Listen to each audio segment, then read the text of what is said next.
안녕하세요. 결혼한 지 1년 만에 남편하고 헤어진 30대 여성입니다.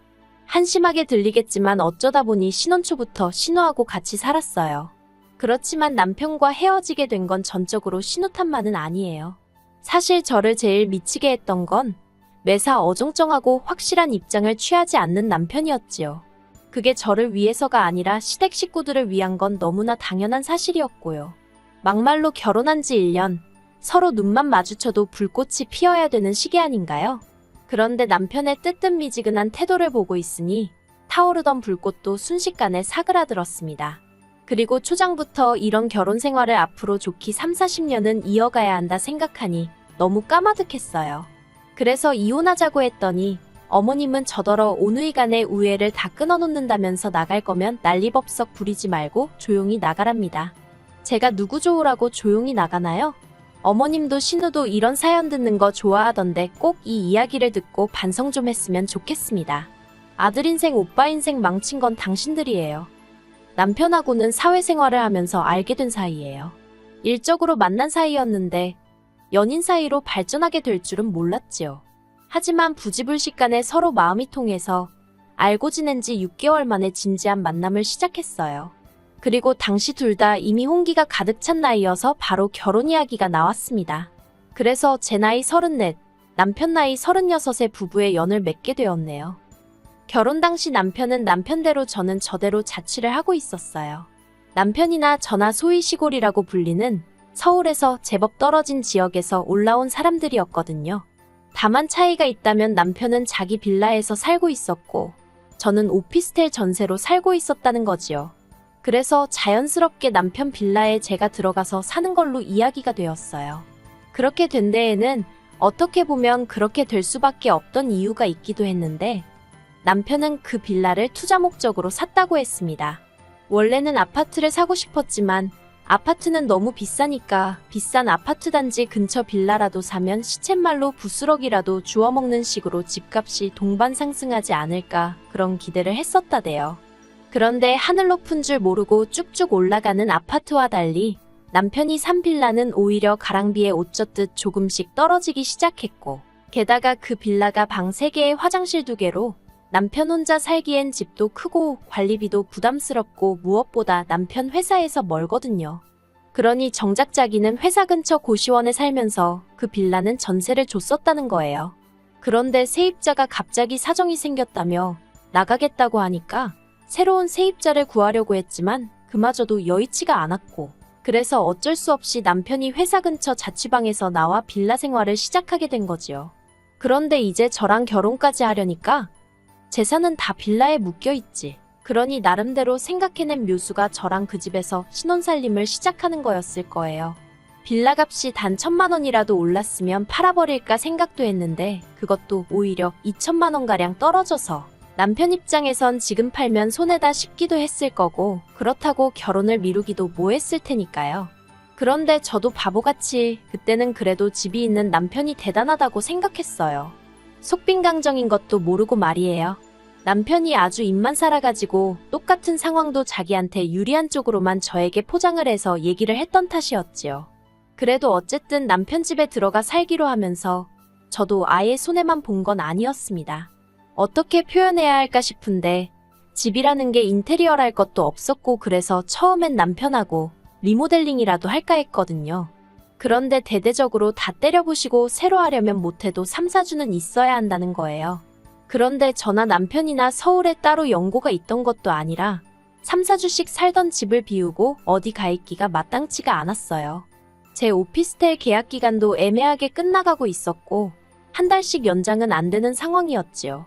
그리고 무엇보다도 리모델링 비용이 부담스러웠던 것도 사실이에요. 아무래도 남편 집으로 제가 혼수를 해서 들어가긴 했어도 집 자체가 솔직히 제 마음에 쏙 드는 것도 아니었는데 4천만 원씩이나 드리기는 아깝더라고요. 계산적이라고 뭐라고 하는 사람도 있겠지만 저한테는 4천만 원은 거금이었기 때문에 결혼이고 사랑이고를 떠나서 계산을 아예 안 할 수는 없었습니다. 아무튼 그래서 그냥 들어가서 살게 되었어요. 그런데 그렇게 신혼살림을 시작하고 한 달도 채 되지 않았던 시기였어요. 하루는 어머님 아버님이 연락도 없이 저희 집에 오시더니 할 이야기가 있다고 하시더라고요. 그건 바로 신우에 관한 이야기였습니다. 신우에게 남자친구가 있다는 사실은 알고 있었어요. 정식으로 소개를 받은 적은 없었지만 저희 결혼식에 남자친구를 데리고 와서 친인척분들께 인사를 하고 다니는 모습을 보고는 저 혼자 속으로 짐작은 하고 있었지요. 그런데 알고 보니 결혼을 생각하고 있을 정도로 진지한 사이였던 모양이에요. 남자는 서울에서 나고 자란 사람으로 직장도 서울이었던지라 그쪽 집안의 선식도 신혼집도 서울에서 하길 바란다는 이야기를 전하시며 그래서 말인데 저희더러 신우가 시집갈 때까지만 데리고 있으라시대요. 신우가 결혼 준비부터 시작해서 이것저것 챙길 게 많은데 매번 기차를 타고 다니게 할 수는 없는 노릇이지 않냐시면서요. 솔직히 당황스럽고 내키지 않았던 게 사실이에요. 이제 신혼의 단꿈이 막 시작되었는데 남편은 어떻게 생각했는지 몰랐어도 제 입장에선 신우가 불청객처럼 느껴졌거든요. 하지만 제가 목소리를 내기에는 굉장히 애매한 상황이었습니다. 어머님 아버님이 대놓고 말씀은 안 하셨지만 어쨌든 집을 당신들 아들인 남편이 전적으로 해왔으니 남편의 여동생이 좀 와 있는 게 무슨 문제겠냐고 당연히 와 있을 수 있다고 생각하시는 눈치였거든요. 그리고 하다못해 남편이라도 나서서 그건 그거고 이건 이거다라고 딱 정리를 해주면 좋겠는데 그런 액션도 딱히 취하질 않았고요. 그래서 이래저래 약간은 울며 겨자 먹기로 알겠다 했습니다. 그리고 그렇게 신우가 저희 집에 들어오게 되었는데 초반에는 결혼 준비에 필요한 상담도 받으러 간다 어쩐다 신이 나서 돌아다니더니 언젠가부터 그런 얘기가 전혀 들려오질 않대요. 다만 퉁퉁 부은 눈을 보고는 어느 정도 이유가 짐작이 가긴 했지요. 하지만 굳이 따로 묻진 않았어요. 시부모님도 가타부타 뭐 말씀도 없으셨고 파토났던 거예요. 그런데 진짜 문제는 결혼이 무산되었음에도 불구하고 신우는 도통 내려갈 생각이 없는 눈치였습니다. 그래서 제가 어머님 아버님께 조심스레 앞으로 신우의 계획이 어떻게 되는지 혹시 들은 바나 아시는 바가 있으신지 여쭈어 보았지요.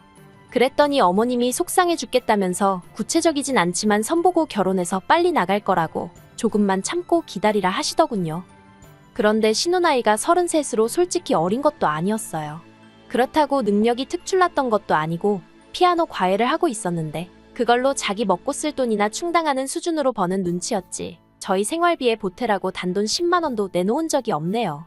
어머님 아버님이나 남편은 한가족끼리 무슨 돈을 받냐는 시기였지만 솔직히 저는 아무리 그래도 성인 여성이 남의 집에서 얹혀 사는 상황이면 어느 정도의 성의는 보여야 한다고 생각했거든요. 그런데 오히려 그렇게 생각하는 저를 야박하고 쫌스럽단 식으로 몰아가길래 더 말도 안 하고 못했습니다.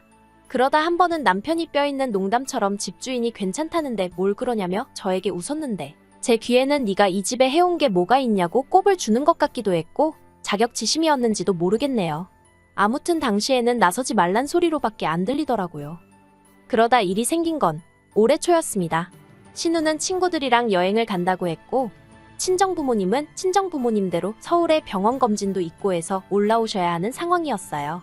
친정어머니 생신도 마침 주말이었고요. 그래서 제가 친정부모님께 그러면 병원도 다녀오시고 저희 집에서 제가 생일상을 차려드릴 테니 그것도 드시고 이틀 정도 계시다 가시라 했지요. 제가 직장 문제도 있고 해서 고향집에 자주 내려가 보질 못하는 상황이었으니까요. 참고로 집에는 비어있는 방이 하나 있었고 가끔 시부모님이 오시면 주무시고 가시기도 하셨습니다. 그런데 저희 친정부모님이 올라오기로 되어 있는 날 신우가 왜인지 아침부터 입술을 대빨 내밀고선 집안을 들쑤시고 다니더라고요.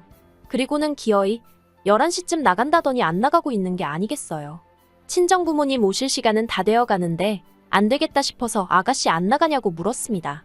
그러자 신우가 같이 여행 가기로 한 친구들과 싸웠다면서 기분 더러워서 안 갈 거랍니다. 그러더니 집 안으로 쏙 들어가서는 방문을 걸어 잠그더라고요. 생각지도 못한 불편한 상황에 제가 이를 어쩌나 싶어 발을 동동 구르던 찰나 친정부모님이 오셨습니다. 어쨌든 친정부모님을 그냥 돌려보낼 순 없었으니 집안으로 모셨어요. 그리고는 준비한 음식을 꺼내 점심 식사를 차리고 남편과 저 그리고 친정부모님까지 모여 앉았지요. 방에 신우가 있는 걸 뻔히 알면서 저희 넷이서만 식사를 할 수는 없었으니 신우더러 아가씨도 나와서 같이 먹자고 방문을 놓고 했고요. 그런데 신우가 대뜸 짜증나게 말 시키지 말라면서 음식 냄새 나는 거 비위상하니까 빨리 먹고 치워요 그러는 겁니다. 순간 황당하기도 하고 민망하기도 하고 화가 솟구치대요. 100번 양보해서 저한테 말본새가 그 모양인 건 참는다 쳐도 저희 친정부모님이 오신 걸 뻔히 알면서 나와서 인사 안 한 거 그래 사돈지간이니까 윗사람 아랫사람이 어딨냐고 왜 내가 먼저 인사해야 되냐고 따진다면 그것도 100번 양보한다 쳐요. 하지만 아무리 그래도 저희 부모님이 어른이고 손님인데 지 기분 나쁘다고 방문에다 대고 새언니인 저한테 악을 써대는 게 정상인가요? 그러자 저희 친정어머니가 괜히 당신들이 와서는 사돈처녀가 편하게 쉬지도 못하게 되었는가 보다며 어찌나 민망해하시던지 너무 속이 상하는 거예요. 게다가 남편도 자기가 사위면 저희 부모님께 그런 게 아니다 라던가 하다못해 지 여동생한테 말이라도 말 그따위로 하지 말라고 한마디는 해줘야 하잖아요. 그런데 어휴 날짜를 잘못 잡으셨어요. 저희 친정부모님께 날짜를 잘못 잡았답니다. 저희 친정어머니 생신인 걸 몰랐어도 문제고 아는데 그런 소리를 했다면 그것도 문제인 거지요. 아무튼 여러 가지로 기분 잡쳤고 친정부모님은 그냥 병원에 갔다가 고향집으로 내려가시겠다면서 일찍 자리를 뜨셨어요. 그렇게 친정부모님이 가시고 너무 속이 상해서 저도 모르게 눈물이 나오더군요. 그런데 그때 신우가 방에서 기어나오더니 갔어요? 그럽니다. 그리고는 나와서 냉장고를 열더니 저희 친정어머니가 제가 좋아하는 반찬 몇 가지를 해다 주셨거든요. 그걸 보고는 아, 같이 쓰는 냉장고에 냄새나게 이게 뭐냐며 갖다 버려요 그러대요. 정말 짜증이 나서 같이 쓰는 게 아니라 아가씨가 얹혀 쓰는 거니까 조용히 해요 하고 저도 한마디 쏘아붙였습니다. 그러자 신우가 언니 지금 뭐라고 했냐면서 오빠 가만히 있을 거야? 한마디 해야 될 거 아냐? 그리고는 갑자기 울더라니까요. 그리고 그걸로도 부족해 신우가 시부모님께 연락을 드려서는 앞뒤 얘기는 다 잘라먹고 제가 자기더러 얹혀 사는 주제에 조용히 쥐 죽은 듯 살라고 했다 뭐 말을 그렇게 전했더군요. 시부모님이 저더러 그게 사실이냐며 당연히 사실이 아니라고 말씀드렸지만 애시당초 들으실 생각이 없으시대요. 아무튼 아무리 그래도 그렇지 어떻게 그런 소리를 하냐면서 저에게 섭섭하다 서운하다. 그리고는 이내 하시는 말씀이 나는 너 빈몸으로 시집왔어도 별말 안 했다. 한 식구다 생각했으니까 흠이 좀 있으면 어떤가 그렇게 생각했답니다. 그런데 너는 왜 네 신우를 품어주질 못하냐면서 평생 같이 살라는 것도 아니고 신우 시집 갈 때만 데리고 있으라는 건데 하시며 온의 정이라는 게 다 뭐냐고 너가 기어이 애들 사이를 끊어놓을 셈이냐고 별의별 소리를 다 들었어요. 그래서 제가 어머님 떨어 온의 정이고 나발이고 이러다 부부간 정부터 상하게 생겼다 대꾸했습니다. 솔직히 신우랑 같이 살고 나니까 부부관계도 하기가 꺼려지고 원래는 저희 신혼 짧게 즐기고 바로 애 가지려고 했거든요. 둘 다 나이도 있었으니까요. 그런데 어머님은 옛날에는 3대가 모여 살아도 애들 5, 6씩 낳고 잘만 살았다면서 저더러 유난 떨지 말고 집안 시끄럽지 않게 조용히 좀 하라며 제 입장을 이해해 주실 생각은 전혀 없으셨고 무조건 제가 신우에게 사과라도 하길 바라시는 말투였어요. 남편도 별반 다르게 없었습니다. 기껏 한다는 말이 저 하나만 조금 참아주면 좋게 지나갈 시간이라나요. 그래서 결국 남편에게 유치한 질문이었지만 나랑 신우 중에 한 사람만 골라서 같이 살라 했습니다. 그런데 남편이 대답은 안 하고 저더러 너 이렇게 수준이 낮은 애언니 어쩌냐 개소리나 해대더라고요. 신우가 헛소리를 할 때도 어머님이 말 같지 않은 소리를 할 때도 솔직히 웃기지도 않네 그러고 넘길 수 있었어요. 그런데 남편의 개소리만큼은 참아줄 수가 없어서 그래 수준도 안 맞는 사람들끼리 어떻게 사냐 헤어지자 했습니다. 그런데 남편이 저더러 그런 소리 할 거면 네 짐만 챙겨서 나가라대요. 그래서 저도 뒤도 안 돌아보고 제 짐 챙겨서 나왔지요. 솔직히 잡지 않는 남편이 야속하기도 했지만 후련한 마음이 더 컸던 것 같아요.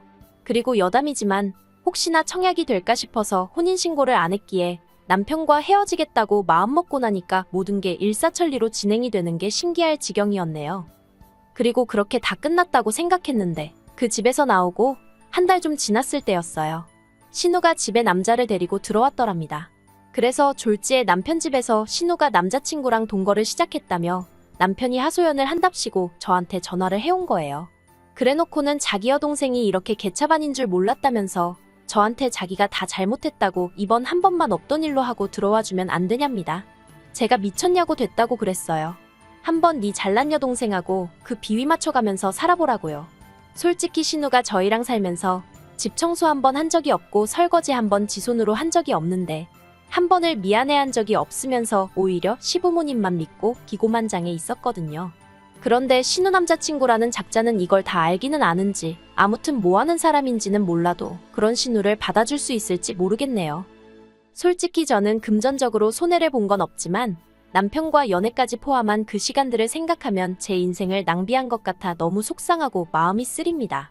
그래도 이렇게 인생을 배웠다 생각하고 더는 미련을 두지 않는 것이 좋겠지요. 친정부모님도 아무리 돈이 있으면 뭐하냐고 사람 같지 않은 것과는 상종하지 않는 게 정신건강에 좋다며 차라리 잘 됐다고 그러세요. 그리고 저는 얼마 전 작은 아파트 하나를 샀습니다. 결혼 전 오피스텔 전세 계약이 끝나고 돌려받은 보증금에 친정 부모님이 약간 도와주시고 대출도 좀 받아서 마련했어요. 남편이랑 살던 집에 비하면 사이즈는 작아도 아주 신식입니다. 그리고 불현듯 그놈의 집구석에 리모델링한다고 돈을 처바르지 않아서 다행이다 싶네요. 그 다 허물어지는 것 같은 빌라도 집이라고 의기양양하던 남편이나 시부모님을 생각하면 가소롭다고 해도 될까요? 아무튼 오늘 이후로 다시는 전 남편이나 그쪽 사람들에 대해서는 아예 생각도 하지 않을 거예요. 그리고 장담컨대 신우는 그 말본새 못 고치면 시집 못 갑니다. 어른이고 윗사람이고 모르는 아나무이네. 능력이 있는 것도 아니면서 정신 좀 차리고 살았으면 좋겠네요.